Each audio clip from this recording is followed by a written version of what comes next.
नमस्कार दोस्तों, the education power channel पर आप लोगों का स्वागत है। आज का यह वीडियो बिहार के सभी विशिष्ट शिक्षकों के लिए बहुत महत्वपूर्ण है। शिक्षा विभाग बिहार सरकार के द्वारा प्रमोशन चार्ट जारी किया गया है दोस्तों। जो सक्षमता 1 पास नियोजित शिक्षक विशिष्ट शिक्षक बन गए हैं उनका प्रमोशन होगा, उनका पदोन्नति किया जाए।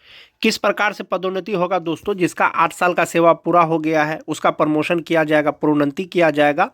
और प्रमोशन होने के बाद वेतन में भी वृद्धि होगा दोस्तों। कितना वेतन बढ़ जाएगा आपका प्रमोशन के बाद, उसी के बारे में आज के वीडियो में हम लोग चर्चा करेंगे। और प्रमोशन के बाद या प्रमोशन से पहले वरीयता का निर्धारण किस प्रकार से होगा, यानी जिसका प्रमोशन हो जाता है उनका वरीयता किस प्रकार से होगा, जिनका प्रमोशन नहीं होगा उनका वरीयता किस प्रकार से होगा, उसी के बारे में आज के वीडियो में हम लोग चर्चा करेंगे दोस्तों।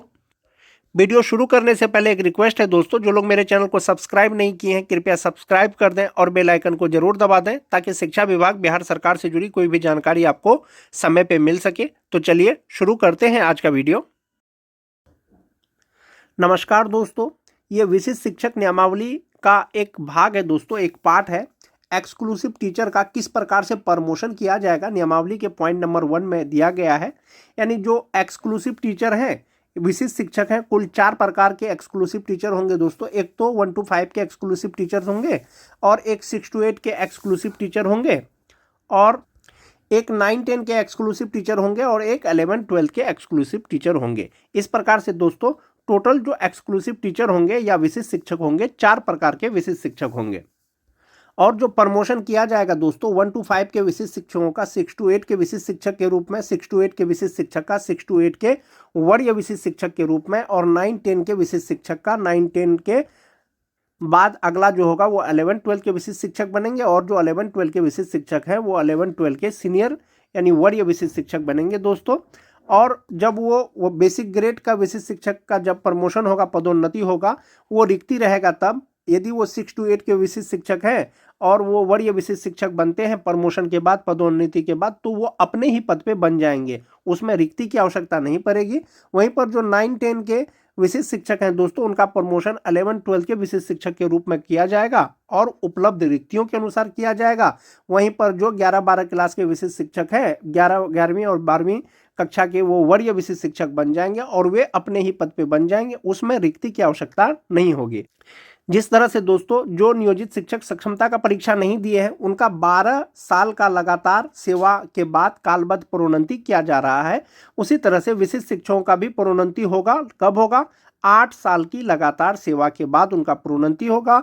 बेसिक ग्रेड का शिक्षक का ग्रेजुएट लेवल में, और जो 9-10 के हैं 11-12 में, 11-12 के हैं 11-12 के वरीय वो विशिष्ट शिक्षक बनेंगे और 8 साल की सेवा के बाद बनेंगे। उसके बाद दिया गया है दोस्तों, अधिकार के रूप में किसी भी प्रोन्नति का दावा नहीं किया जाएगा। सभी प्रोन्नति उपलब्ध रिक्तियों के अधीन होगी और विभागीय नियुक्ति को ध्यान में रखते हुए की जाएगी। यानी कि कोई भी शिक्षक प्रोन्नति के लिए दावा नहीं कर सकेंगे और सभी प्रोन्नति रिक्तियों के अधीन होगी। तो रिक्ति का जो जरूरत पड़ेगा दोस्तों किसमें पड़ेगा? जब बेसिक ग्रेड से स्नातक ग्रेड के बनेंगे, 11-12 से 9-10 से 11-12 के जब विशिष्ट शिक्षक बनेंगे तब रिक्ति का जरूरत पड़ेगा। यदि 6 to 8 के विशिष्ट शिक्षक अभी हैं और उनका प्रोन्नति वरीय विशिष्ट शिक्षक के रूप में होता है, सीनियर एक्सक्लूसिव टीचर के रूप में होता है, तो उसमें रिक्ति की आवश्यकता नहीं पड़ेगी। वे अपने ही स्थान पे वरीय विशिष्ट शिक्षक बन जाएंगे और 11-12 के भी शिक्षक यदि उनका प्रमोशन होता है, पदोन्नति होगा, तो वो अपने ही स्थान पे बन जाएंगे। दूसरा चीज है दोस्तों, इसके अलावा सभी प्रोन्नति विभाग की प्रचलित नीति के अनुसार की जाएगी और अपेक्षित योग्यता सहित पात्रता के अधीन होगी। योग्यता का तात्पर्य है दोस्तों, यदि आप इंटर किए हुए हैं, आईए, आईएससी, आईकॉम कुछ भी किए हुए हैं, यानी इंटर किए हुए हैं, और आप लगातार 8 साल की सेवा कर भी लेते हैं, तो आपका 6 to 8 में प्रमोशन नहीं होगा, क्योंकि 6 to 8 के शिक्षक बनने के लिए आपको ग्रेजुएट होना चाहिए। जिस दिन से आप ज्वाइन किए हैं उस दिन से आपको ग्रेजुएट होना चाहिए, तब 8 साल की सेवा के बाद आपका प्रमोशन 6 to स्नातक ग्रेड में हो जाएगा। अन्यथा अगर आप ग्रेजुएशन किए हुए नहीं रहेंगे तो आपका स्नातक ग्रेड में प्रमोशन नहीं होगा।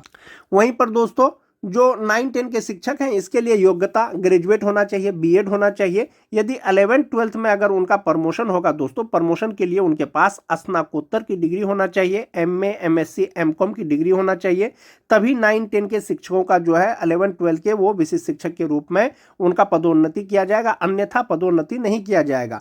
और जो 11-12 के विशिष्ट शिक्षक हैं वो उसके पास तो योग्यता है ही, तभी वो 11-12 के विशिष्ट शिक्षक बने हैं, तो उनको अलग से कोई योग्यता की आवश्यकता नहीं पड़ेगी, बस वो सीनियर विशिष्ट शिक्षक या सीनियर एक्सक्लूसिव टीचर बन जाएंगे।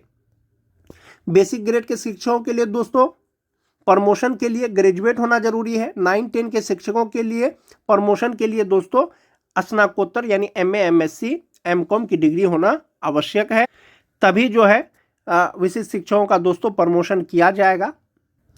जहां तक बात वरीयता का है दोस्तों, जिला स्तर पर जो है वरीयता सूची बनेगा और बेसिक ग्रेड जो प्राइमरी स्कूल के टीचर हैं, मिडिल स्कूल के टीचर हैं, हाई स्कूल के टीचर हैं, +2 के टीचर हैं, सबका वरीयता सूची अलग अलग बनेगा।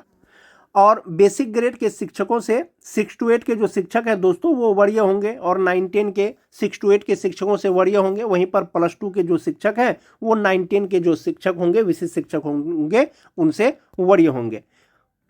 वरीयता का निर्धारण निम्नलिखित मापदंडों के अनुसार तैयार किया जाएगा। स्थानीय निकाय के शिक्षक के रूप में प्रशिक्षित वेतन प्राप्त करने की तिथि से।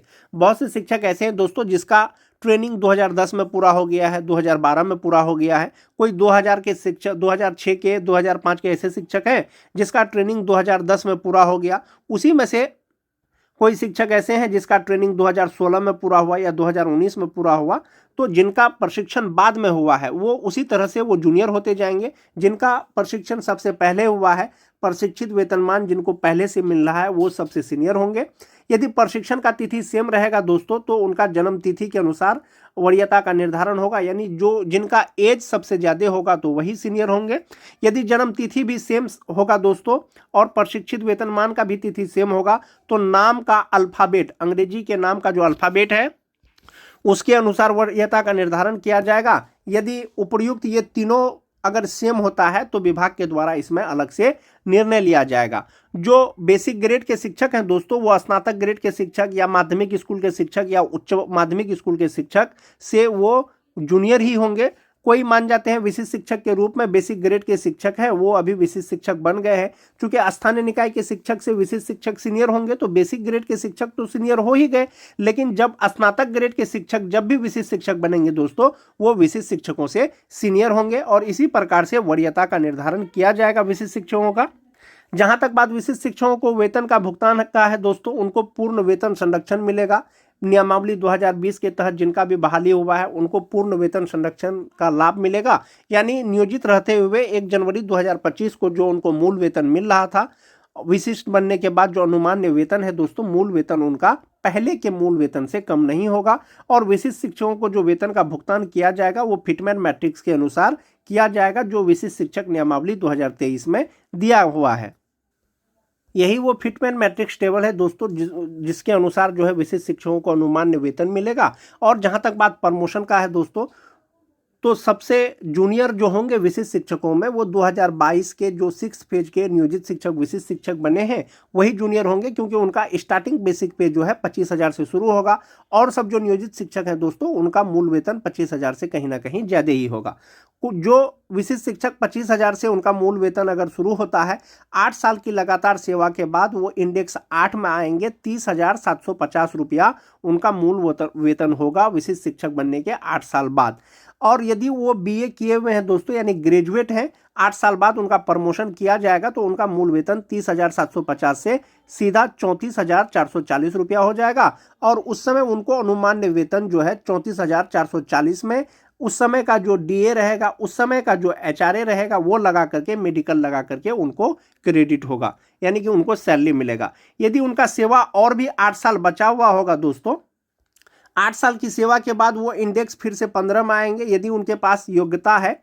और उनका मूल वेतन उस समय 42,350 रुपया होगा। स्नातक ग्रेड के शिक्षक होंगे तो उनका मूल वेतन उसके बाद 45,350 रुपया हो जाएगा और वे सीनियर एक्सक्लूसिव टीचर बन जाएंगे, यानी वरीय विशिष्ट शिक्षक बनेंगे 6 to 8 के, और उनको अनुमान्य वेतन उसी के अनुसार मिलेगा। वहीं पर आप देख सकते हैं दोस्तों जो 6 to 8 के विशिष्ट शिक्षक हैं उनका स्टार्टिंग बेसिक पे 28,000 है, और जो 9-10 के विशिष्ट शिक्षक है उनका स्टार्टिंग बेसिक पे 31,000 है। जो 11-12 के हैं उनका 32,000 स्टार्टिंग बेसिक पे है दोस्तों। उसी के अनुसार उसमें DA HRA मिला करके उनको अनुमान्य वेतन मिलेगा, वेतन का भुगतान किया जाएगा। इस प्रकार से दोस्तों फिटमैन मैट्रिक्स टेबल के अनुसार विशिष्ट शिक्षकों का जो अनुमान्य वेतन है, जो वेतन का भुगतान किया जाएगा, इसी टेबल के अनुसार किया जाएगा दोस्तों।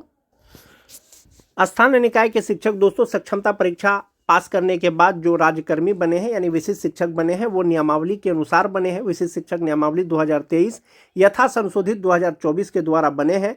और विशिष्ट शिक्षकों का जो प्रमोशन होगा दोस्तों वो नियमावली के अनुसार ही होगा और 8 साल की सेवा के बाद होगा। और उनका जो वरीयता का निर्धारण है दोस्तों वो भी नियमावली के अनुसार ही किया जाएगा। जैसा कि आप देख पा रहे होंगे, वरीयता निर्धारण का 3 मापदंड रखा गया है दोस्तों। ये 3 में भी अगर वरीयता का निर्धारण नहीं होता है तो शिक्षा विभाग के द्वारा अलग से दिशा निर्देश जारी किया जाएगा और विशिष्ट शिक्षकों को पूर्ण वेतन संरक्षण का लाभ मिलेगा और फिटमैन मैट्रिक्स टेबल के अनुसार उनको वेतन का भुगतान किया जाएगा। आज के वीडियो में दोस्तों बस इतना ही। वीडियो अपनी दोस्तों में भी लाइक और शेयर जरूर कर दें। मिलते हैं एक नए वीडियो के साथ, तब तक के लिए धन्यवाद।